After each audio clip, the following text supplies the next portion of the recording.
Je commence cette vidéo sur ce jeu légendaire Ocarina of Time, dont voici la version française, la boîte européenne, celle que j'ai vendue en ce jour de 11 ou 12 décembre 1998, donc il y a 26 ans. Aujourd'hui, c'est pour ça que je fais une petite intro sur ce jeu légendaire. Alors là, je l'ai mis en démo, comme il l'était dans la boutique le jour de la sortie, avec cette démo qui tournait en boucle.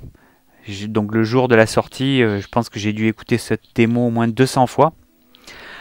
Alors, on peut parler de ce jeu pendant des heures, j'en ai déjà parlé beaucoup dans mes derniers posts. Moi, j'avais eu 7 versions du jeu. Donc comme on peut le voir, la boîte est abîmée parce que le colis était arrivé défoncé. Un de mes grands regrets de ne pas l'avoir acheté depuis. Mais bon, au moins, c'est celle que j'ai eue à la sortie. Le Zelda que j'attendais depuis tellement longtemps, j'étais pas le seul à l'attendre, hein. Il avait eu au moins 2 ans de retard par rapport à la sortie de la console. Enfin, 2 ans de retard. Ouais, il avait eu au moins 1 an ou 1 an et demi de retard par rapport à ce qui était prévu initialement. En tout cas, c'était pas prévu qu'il sorte dès la sortie de la console, puisque la console est sortie en 1996, et donc le jeu est sorti quasiment 2 ans et demi après la sortie de la console, qui était sortie avec bien sûr Mario 64 à l'époque. Donc j'ai eu la chance de pouvoir travailler dans ce magasin, dans cette réplique du magasin Ultima, que j'ai souvent montré. Derrière ce comptoir, que de souvenirs à chaque fois. Et donc ce jour de décembre 1998, ce jeu est arrivé. Donc Nintendo nous a livré le matin, je me souviens très bien. C'était comme ils ne voulaient pas qu'il y ait de magasins qui le vendent avant le jour de la sortie, ils nous avaient livré le jour carrément de la sortie. On avait reçu environ 200 pièces de ce jeu. Et on avait énormément de réservations. Déjà, les 200 pièces ne suffisaient pas à servir ou à couvrir les réservations. Et alors, je ne parle même pas des clients qui venaient désespérés pour essayer de trouver le jeu à cette époque-là. Donc, un jeu qui avait créé beaucoup de polémiques, puisque sortir un jeu comme ça avant Noël, mais problème de disponibilité, c'était quelque part assez cruel, parce que beaucoup d'enfants ne l'ont pas eu à Noël. Alors moi j'avais eu la version américaine que j'avais gardée pour le jour de Noël. Je n'y avais pas joué, je l'avais eu 1 mois avant la sortie européenne, mais je n'y avais pas touché. Je voulais absolument le garder pour y jouer le jour de Noël. Ce que j'ai fait. Mais avant ça, le jeu était tellement demandé, il y avait un tel engouement que le journal local avait fait un reportage sur ce jeu. Donc là, on me voit tenir le jeu à la main. Le journaliste m'avait demandé de faire une pause pour illustrer son article. Donc un article qui parle du phénomène Zelda. Alors, les passionnés attendent ce jeu de légende depuis des mois, mais il sera disponible que pour quelques très rares privilégiés. Donc voilà, c'était le thème du moment. Comment faire pour obtenir ce jeu pour Noël? D'ailleurs, un autre titre qui indique « On va pleurer dans les chaumières ». 1/4 de la demande honorée. Donc vraiment, alors ça, je ne suis pas sûr de tous ces chiffres-là. Mais en tout cas, ce qui est sûr, c'est qu'il y avait vraiment un engouement énorme sur ce jeu. Tout le monde voulait ce jeu et il n'y en avait pas assez. Et c'est vrai que ce Noël 98... c'était pas la PlayStation qui était la star du moment, mais la Nintendo 64 avec ce jeu légendaire. Quand j'entends Enir, Epona, et ça me fait toujours le même effet de voir cette démo magnifique. Bon, c'était un jeu pour moi quasi parfait. Je vois aucun défaut. En tout cas, au moment où j'ai joué en 98, il n'y avait aucun défaut. Là maintenant, quand je suis en train de revoir tourner le jeu, déjà je me dis une chose, qu'est-ce que l'image était moche sur Nintendo 64. Alors ça c'est dû à un autre problème, mais ça c'est vraiment dû à Nintendo. Alors déjà, là je vais le montrer, on va le voir derrière peut-être. On voit ce fameux câble rouge, blanc, jaune, donc composite, parce que la Nintendo 64 ne pouvait pas afficher de RGB. Il n'y avait pas les composants RGB n'étaient même pas soudés dans la carte mère de la console.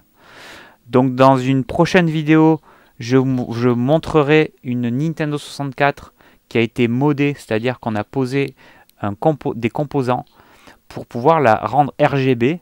Ce qui veut dire qu'à l'époque, on était obligé de jouer avec cette qualité d'image, mais vraiment dégueulasse, on peut le dire. Donc déjà que la Nintendo 64, elle affichait pas des textures très nettes. Bon, c'était un choix de rendre les textures un petit peu floues pour les lisser. Bon, moi ça me dérangeait pas trop à l'époque, à part le côté brouillard du clipping. Mais sinon, bon, c'était tolérable. Mais là, avec le recul, de revoir un jeu en composite, en 3D en composite, mais c'était horrible de dire que j'ai joué avec cette qualité-là, parce que à l'époque, on ne pouvait pas transformer la Nintendo 64, on ne pouvait pas la modder pour la passer en RGB. D'ailleurs, pour l'anecdote, uniquement la version FR de la Nintendo 64 peut être transformée pour avoir un signal RGB. Toutes les autres versions, la version japonaise, la version américaine et la version européenne, ne peuvent pas être transformées, en tout cas facilement, pour obtenir un signal RGB. La particularité de la version française FR, c'est qu'elle avait sur la carte mère les emplacements pour les composants RGB, mais pour économiser un peu en production, Nintendo avait choisi de ne pas les intégrer dans la console. Donc ça veut dire que tout le monde jouait avec cette qualité d'image minable, alors que le jeu était grandiose. C'était quand même, avec le recul, là, ça fait mal aux yeux quand même de voir ça. C'est vraiment... Alors là, bon, quand je le filme, l'écran, on s'en aperçoit pas trop. La plupart d'entre vous ont joué à ce jeu et ont certainement noté que la 3D de la Nintendo 64, c'était pas ce qu'il y avait de plus beau. Même si, quand Mario 64 est sorti, c'était le plus beau jeu 3D, il est toujours génial hein, d'ailleurs. Mais là aussi, on ne pouvait pas jouer avec une bonne qualité puisque il n'y avait pas de signal RGB. Voilà, c'était une petite aparté sur Zelda 64. C'est les 26 ans aujourd'hui de sa sortie et ça fait toujours plaisir d'évoquer ce jeu magistral. Maintenant, vu qu'on est dans ce magasin, je vais vous montrer comment je vais réorganiser les arrivages en cours. Alors, je vais pousser tout ça et on voit ça tout de suite. Donc voici les jeux que j'ai ramenés du Japon et que certains de mes amis qui ont des magasins de jeux vidéo m'ont aidé à trouver. En faisant des échanges, j'ai réussi aussi à les obtenir. Donc il y a pas mal de choses à ranger et comme on peut le voir, j'ai plus aucune place pour ranger quoi que ce soit. Alors ça c'est le problème d'à peu près tous les collectionneurs. Peu importe la taille de l'endroit que l'on a pour ranger une collection, on a toujours un problème de place à un moment ou à un autre. Alors moi j'ai largement pas à me plaindre parce que j'ai un bel espace qui accueille cette collection. Et je remercie d'ailleurs toutes les personnes qui m'ont permis d'avoir ce lieu et qui se reconnaîtront. Donc, qu'est-ce qu'on a là? Alors là, la fameuse démo de FF7. Alors ça va pas être très compliqué à ranger. Je le montrerai après. Là, un autre de mes amis m'a permis de rentrer 2 jeux Jaguar. Alors je déteste copieusement cette console, hein. Pour moi c'est un des pires ratages industriels des années 90. Non seulement cette console est moche, mais en plus il n'y a quasiment aucun jeu de bien. Alors je vais entendre certains qui vont me dire mais si Alien versus Predator il est bien. Ouais bof déjà. Il était beau pour la Jaguar mais on ne peut même pas considérer ça comme un beau jeu. Alors bien sûr... Dragon non plus. Hein. Là, la particularité, c'est que il est neuf. Je n'avais pas de jeu neuf sur Jaguar. Alors, il n'a pas une grande cote, mais c'est toujours sympa d'avoir un jeu neuf. Et ce petit Bubsy aussi, un petit jeu de plateforme qui a été converti sur pas mal de consoles avec une ambiance très Amiga dans le design. Bon, un jeu moyen. mais sympa. Donc ces deux-là, ils vont aller ici, dans le petit coin dédié à la Jaguar. Donc là j'ai quelques jeux ici et quelques jeux CD aussi, puisque j'ai la console qui se trouve là-haut, dans le haut du magasin. Alors oui, la Jaguar CD, c'est rare, effectivement, mais c'est complètement nul. Donc c'est un accessoire que je suis quand même content d'avoir, mais quelle console pourrie. Donc ça va aller, donc les deux jeux là vont aller par ici. Ouais, ça ira. Alors ici, ce sont les jeux 3DO. Alors j'ai pas grand chose en 3DO parce que c'est pas une console qui m'intéresse non plus. La console est ici. La console 3DO commence à être un petit peu rare. Une aparté sur la 3DO, il y avait plusieurs fabricants qui en ont proposé. Celle-ci, c'est la Gold Star. Il y a eu beaucoup de fabricants parce que la 3DO, c'était pas vraiment une console, mais plutôt un concept. Ils avaient la volonté d'essayer de créer un nouveau standard de console qui était très basé sur les choses interactives. Alors ça veut pas dire grand chose. C'était un peu l'époque où des premiers jeux 3D, des jeux en full motion vidéo. Bon, à part Road Rash, on peut dire que sur 3DO, il n'y a pas quand même grand chose. Mais j'ai quand même ramené 3 jeux que j'avais montré dans la vidéo que j'ai faite la semaine dernière. Alors, il y avait 2 ou 3, je sais plus, Night Trap et cet accessoire. C'était tout. Ouais, apparemment. Donc ça, ben, ils vont aller ici. Voilà avec les autres. Donc je vais renlever ça. Et maintenant, hop, je mets ces deux-là ici. Les deux jeux Jaguar. Voilà. Donc là, ici, ben, cette étagère, elle est pleine maintenant. Je ne vais pas pouvoir y mettre grand-chose de plus. Alors, on a quoi d'autre? On a des jeux Saturn. Alors, la Saturn, ça va être ici. Ça, c'est un des rayons Saturn. J'en ai plusieurs, mais je pense que je vais mettre ces jeux là avec tous les autres jeux neufs. Là, ce sont vraiment des jeux neufs d'usine. Il y a de belles pièces. Il y a un petit Snatcher là en neuf qui est bien sympa. Tomb Raiders, j'en profite pour le remontrer parce que c'est quand même assez marrant. Donc il est neuf. Et ils l'ont appelé Tomb Raiders avec un S alors que c'est Tomb Raider. Je vais les mettre dans un autre endroit, je vous montrerai tout à l'heure avec celui-ci. Alors PlayStation par contre, ça tombe bien, c'est ce qu'il me fallait. Alors en PlayStation on a quoi? On a ça c'est de l'américain, ça c'est de la Saturn. Voilà, on a ça. On a ça.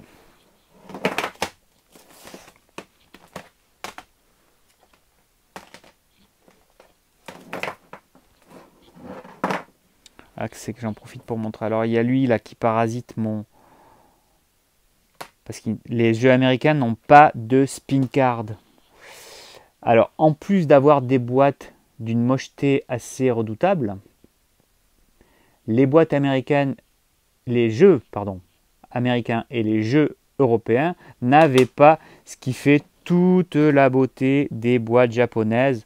Ce sont ces espèces de ce qu'on appelle les hobby cards ou les spin cards. C'est tellement beau, ça fait vraiment une finition sur les jeux. Ben là, on le voit avec Doom.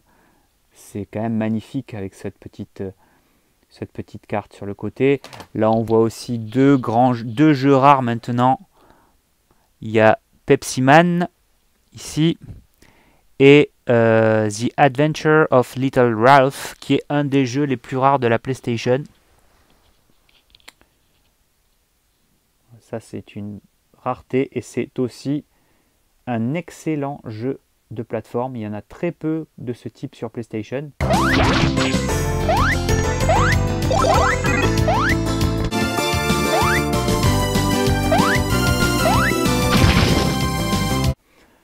sais même pas s'il y en a un autre dans ce type-là. Je crois pas. Magnifique jeu. Alors, on doit trouver de la place pour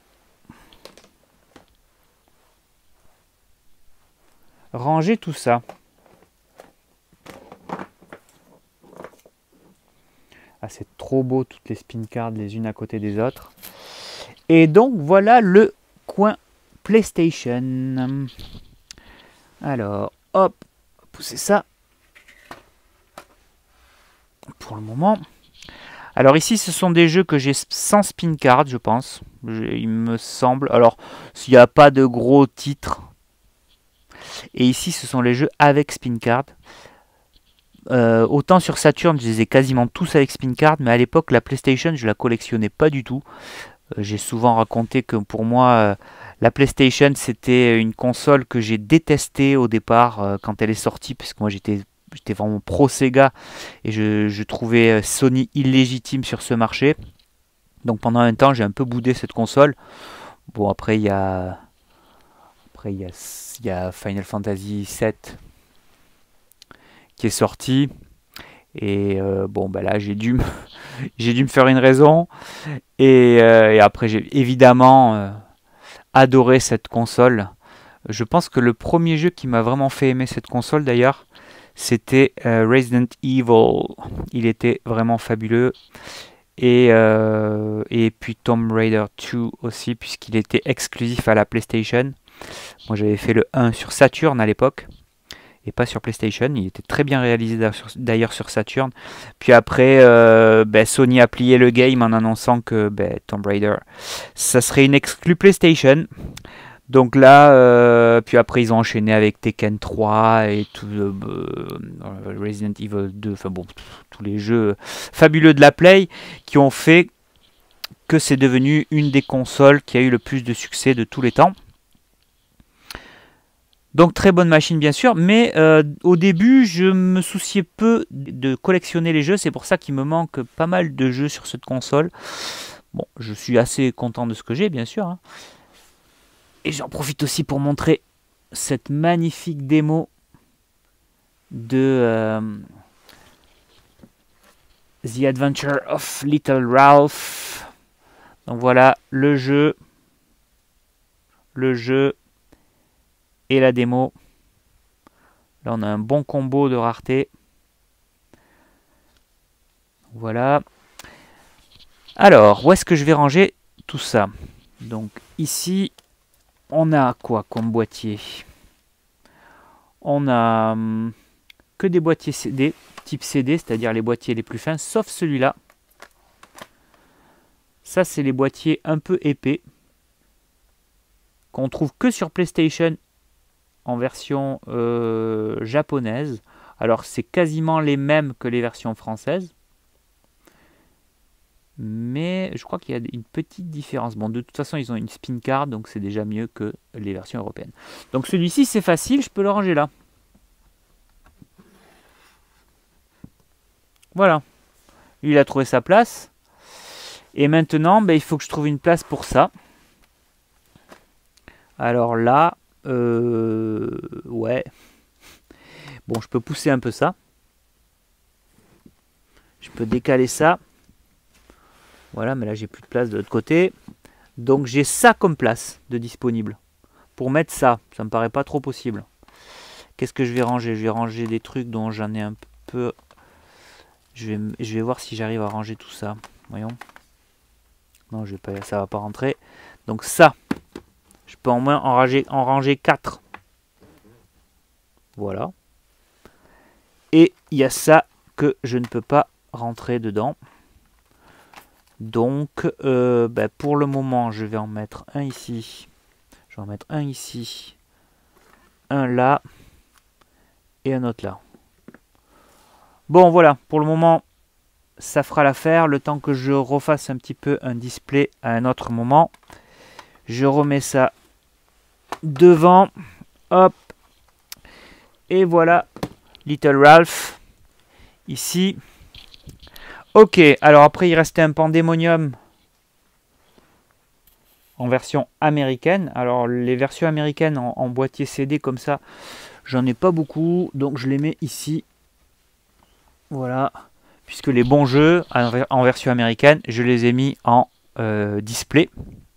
Donc ici, là, par exemple, on peut voir une bonne fournée de bons jeux. Alors, Alundra 2 ne fait pas partie des bons jeux, mais il est un petit peu rare maintenant, puis il est surtout là pour accompagner le 1. Mais par contre, après, ici, on a tout ce qu'il faut en version américaine. Et ici, des versions japonaises, puisque Ultima était un magasin qui était spécialisé dans l'import. On faisait énormément d'imports japonais. Tekken 3, on en a vendu des tonnes de ce jeu en import japonais parce qu'il est sorti avec un petit peu de décalage en version européenne comme quasiment tout le temps à l'époque.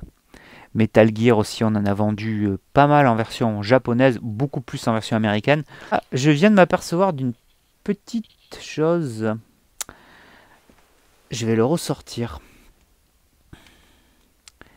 J'ai ramené du Japon cette édition de Dead or Alive. J'étais quasiment sûr de l'avoir. Et je ne me suis pas trompé, je l'avais bien. Alors ça, ce qui est marrant, ça je l'ai souvent vu au Japon. Il y a deux éditions différentes du jeu, comme on peut constater. Il y a une version avec la boîte Slim, boîtier CD, et une version avec la boîte, les fameuses boîtes de PlayStation. Alors j'ai pas la spin card apparemment pour celui-là. Dommage. Mais au moins je l'ai pour celui-là maintenant. Bon, c'est un jeu qui n'a pas vraiment de valeur. Qui n'est pas un jeu hautement collector. Donc tu peux revenir ici. Ça reste quand même un jeu culte. Alors, on a vu les Saturn, on verra après. Dreamcast, pareil, on verra après. Et là, donc, un bel arrivage en version américaine. Alors, quand je dis bel arrivage, par le nombre et la qualité de ce qu'il y a dedans. Par contre, attention, préparez-vous à avoir des pochettes immondes, puisque là, on est en version américaine. Et quand on parle de jeux américains, souvent, hein, vous m'excuserez les Américains qui m'écoutent, mais je pense qu'ils seront d'accord avec moi. Les années 90, c'était trash au niveau des visuels. Alors, on va le voir tout de suite. Avant ça, profitons de voir cette magnifique boîte de Vagrant Story, mais surtout le guidebook en version française qui est maintenant une petite rareté. Il est magnifique. Je remercie mon ami qui tient un magasin de jeux vidéo qui se reconnaîtra, qui m'a permis d'avoir ce magnifique ouvrage. Donc voilà. Donc on a Vagrant Story. Alors là, on attaque les mochetés. Attention les yeux. Mega Man Legend. Alors c'est un jeu qui est un petit peu rare maintenant. Mais la tête de Mega Man, c'est quand même pas possible avec ce pauvre fond vert. Mais c'est immonde. Tout est horrible. Alors celle-là par contre, elle est pas mal. Elle est pas mal parce qu'ils ont repris le visuel de la boîte japonaise. Enfin le visuel de Mega Man, enfin, ou Rockman, mais en version japonaise. Mais là, moi je trouve ça fou. Déjà, il y a les mecs, les graphistes qui faisaient ça à l'époque, mais c'était des barjots les mecs. Il y a cette espèce de gros Capcom de bande noire, la Capcom immonde en bas qui coupe les pieds de Megaman et de Rockman. Enfin, c'est déjà ça, au niveau composition, c'est un scandale. Et là, alors là, on retrouve le pompon pour les fans d'expression désuète. La bande verte dégueulasse des jeux Greatest Hits. Alors en France, nous, on avait la gamme Platinum. Et eux, aux États-Unis, ils avaient la gamme Greatest Hits. Avec cette bande verte, mais c'est impossible à supporter visuellement tellement c'est moche. Le dos de la boîte est le même que les autres. Et donc on a une autre mocheté. Alors bon, le visuel en soi là de Final Fantasy Anthology, il est beau bien sûr, puisque c'est le même que la version japonaise. Et puis c'est surtout la magnifique illustration de Final Fantasy VI, qui était certainement le meilleur jeu de rôle 2D avec Chrono Trigger. On retrouve cette bande verte immonde. Voilà. Donc c'est très moche tout ça. Et un petit Final Fantasy 9 en version américaine parce que bizarrement je ne l'avais pas. J'avais le 7 et le 8. Je n'avais pas le 9 car le 9 je l'avais fait en version japonaise pendant que je vivais au Japon. Et je n'avais pas pu avoir la version américaine à l'époque. Je l'avais fait en Jap. Il va trouver sa place ici. Donc je pense que je vais pousser Parasite Eve. Je vais l'enlever de là, le mettre ailleurs. Et je vais pouvoir enfin avoir donc 7, 8, 9 en version américaine. Je vous montrerai les autres versions dans une autre vidéo dédiée à Final Fantasy. Alors, ces platinium dégueulasses, qu'est-ce que je vais en faire? Alors, on va les mettre derrière le comptoir, comme ils étaient à l'époque. Alors, ils vont aller, je suppose, avec... là, j'avais déjà un jeu platinium ici. Là aussi, très belle compile. Final Fantasy Chronicles, on en avait vendu des tonnes en version américaine, en import, dans cette boutique. Parce qu'il y avait le mythique Chrono Trigger et Final Fantasy 4, alors que dans celui-là, il y a Final Fantasy 5 et 6. Donc on a, pour ceux qui avaient ces deux jeux, on avait ce qu'il y avait de mieux en jeu de rôle de la Super Nintendo. Il va falloir que je trouve une place ici, donc je vais réorganiser un petit peu cette étagère pour les ranger ici. Ça, ce sont des versions américaines. Elles vont aller là plus tard. Ok. Donc, après ici, qu'est-ce qu'on doit ranger d'autre? Vagrant Story, donc je sais pas où je vais le mettre. Ah, ça, je l'ai montré la semaine dernière. C'est le Famitsu spécial qui parle de la sortie de la Dreamcast. Le 12 novembre 1998, donc pour la sortie de la Dreamcast. Des PlayStation Magazine, alors ça c'est super, surtout que j'ai pas mal de démos grâce à notre pote qui m'en a procuré pas mal. Ça aussi c'est un autre pote qui m'a procuré ces magazines PlayStation, avec Gran Turismo 2 bien sûr, mythique. Là c'est un magazine PS1 tout neuf, avec sa démo, encore sous blister, ça c'est quand même très chouette. Et là pour le plaisir des yeux, version Metal Gear Solid 2, donc PlayStation 2 magazine et PlayStation 1 magazine avec la démo de Metal Gear Solid et la couverture de Metal Gear Solid. Voilà, donc là c'est très beau et je vais ranger tous ces magazines avec les autres magazines. Je vais vous montrer ça tout de suite. Alors, on va maintenant ranger le seul jeu Dreamcast. Alors en plus il est neuf celui-ci. Ça c'est quand même très sympa. Je vais le ranger ici, dans ce meuble dédié à la Dreamcast. J'ai fait ce meuble sur mesure qui permet de cacher tous les câbles des manettes. On peut les voir, ils sont dessous là. Mais au moins visuellement ça fait quelque chose de quand même très propre. Et tout fonctionne, et il y a une prise où on branche et on peut jouer avec ça et le gun. Et donc en jeu, ça c'est l'étiquette de prix. Je remercie aussi encore un autre ami qui m'a permis de l'obtenir. Alors c'est une Repro parce qu'elle est très difficile à trouver. J'étais au Japon de cet été 1999 et effectivement il y avait des campagnes de pub qui annonçaient une baisse de prix assez énorme de la Dreamcast, qui passait donc de 29 000 yens à 19 000 yens, donc c'était quand même une baisse d'un tiers du prix. C'était assez énorme.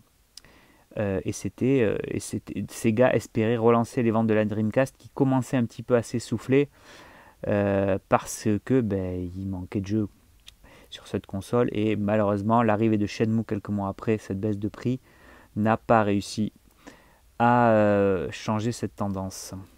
Donc Crazy Taxi, il va aller tout simplement ici, aux côtés de quelques autres jeux que j'ai rentrés dernièrement, donc Star Gladiator et ce jeu improbable de Mahjong Capcom. Voilà pour les jeux le jeu Dreamcast et maintenant les jeux Saturn.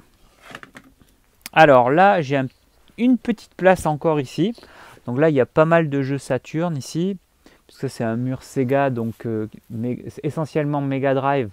Mais en bas, on a un petit peu de Mega CD, européen, de la Saturn, avec Spin Card bien sûr, parce que là je les ai quasiment tous avec Spin Card, les jeux Saturn. Parce qu'autant je ne collectionnais pas beaucoup la PlayStation à l'époque, mais la Saturn par contre, là j'ai pas eu de retard. Donc j'ai pu collectionner à l'époque où ça coûtait vraiment rien du tout. Donc là j'avais mis Burning Rangers, avec cette magnifique pochette d'ailleurs. J'avais mis ce jeu en facing.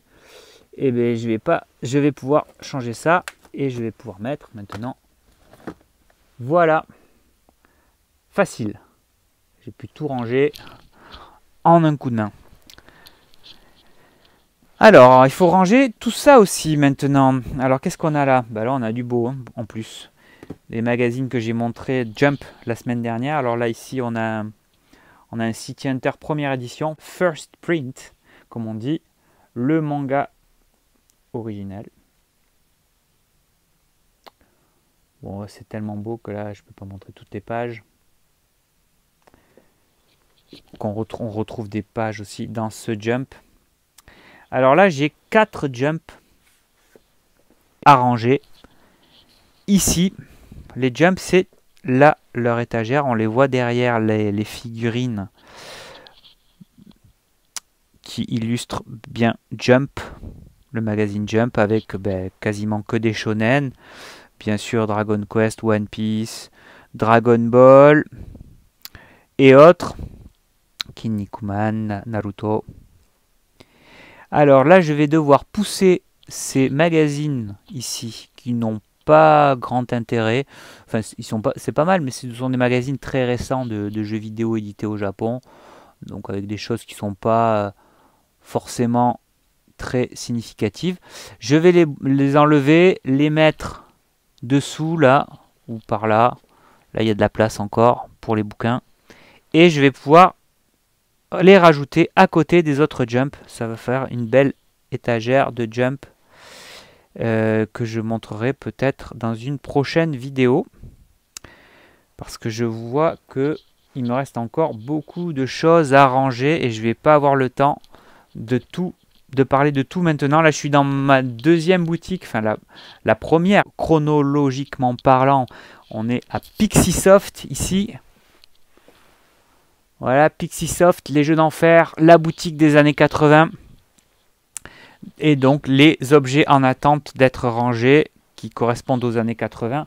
Alors, celui-là, un peu moins, c'est plutôt les années 90, c'est carrément les années 90, puisque c'est Rendering Ranger. Alors ça, c'est un des jeux les plus rares de la Super Famicom, sauf que là, c'est une repro. Alors, j'ai pas énormément de repro, mais celui-ci, je mettrai jamais la somme qu'il vaut actuellement pour l'acheter, parce que la boîte est moche. La version japonaise est moche. Ça ne m'intéresse pas d'avoir un jeu moche, même s'il est rare.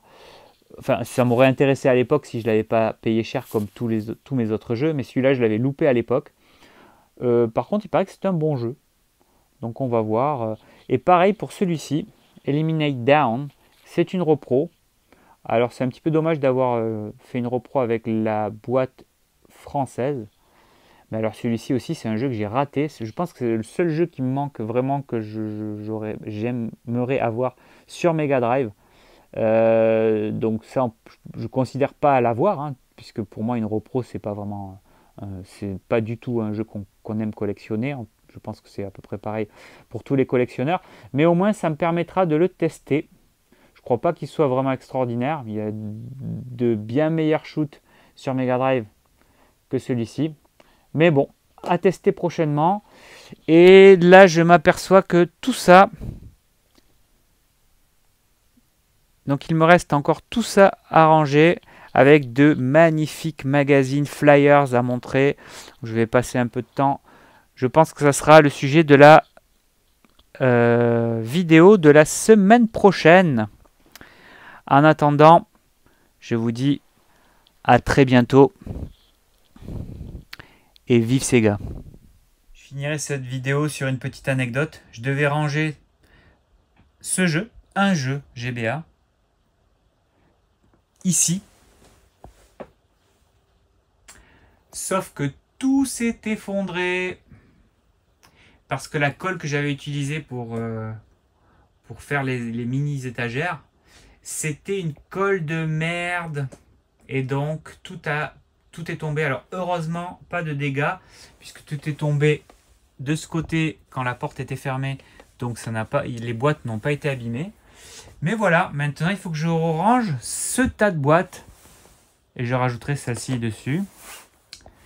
Donc j'ai un peu de boulot à faire ça, pour faire ça.